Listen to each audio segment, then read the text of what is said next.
पाठ्यपुस्तकमा नेताहरूले कांग्रेस एमाले कम्युनिस्टहरूले माओवादीले सधैँ के भन्थे भने यो चाहिँ पञ्चायत भनेको कालरात्रि हो, पञ्चायत भनेको निर्दलीयता हो, अराष्ट्रिय तत्त्व भनेर खेप्नु पर्थ्यो भन्दाखेरि त्यसका उज्यालो पाटा के छन् भनेर त्यो सुन्न लाग्यो, किनभने तपाईँ त जिउँदो साँची हुनुहुन्छ। हो, यसको सबै मैले उज्यालो पाटा यो चाहिँ जति आरोप लगाएर यिनीहरूले ल्याए त्यो करिब करिब साउथ ब्लकको निर्देशनमा काम भएका हुन् अनि रिम जस्ताले कम्युनिस्टहरूले बोकेर काम भएका हुन्। यिनीहरूले त्यो गरे त्यस बेला गरेका सबै कुरा झुटा र अफवाह कुरालाई धेरै फैलाइदिए।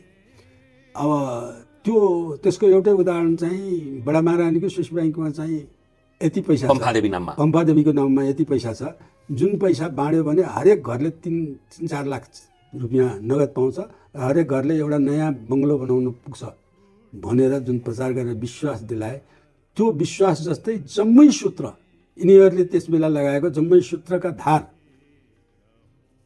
क्रिस्चियन मिसनका डिप स्टेट तल ग्रासरुटमा बस्नेहरूले बनाएका सूत्रधार, तिनीहरूले दिएको पैसाको आइएनजिओ चलाएर हरेक दलले आइएनजिओ चलाएर दलको सम्पत्ति बनाउने, त्यसपछि रका काठमाडौँमा बसेका मानिसहरूले कुत्तेका दाना भन्ने शीर्षकमा पैसा राखेर यी सबैलाई पैसा बाँड्ने।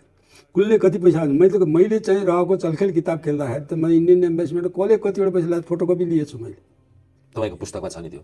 होइन, फोटोकपी मेरो पुस्तकमा छ सबै, त्यो सबै लेखेर साध्य छैन, यत्रो भलुम हुन्छ। तर मैले केही नमुना उदाहरणहरू राखेको छु। अलिक बढी लिनेहरू, बढी लिने त बढी पदका नि प्रधानमन्त्री भएकाहरू सबभन्दा बढी लिने हुन्।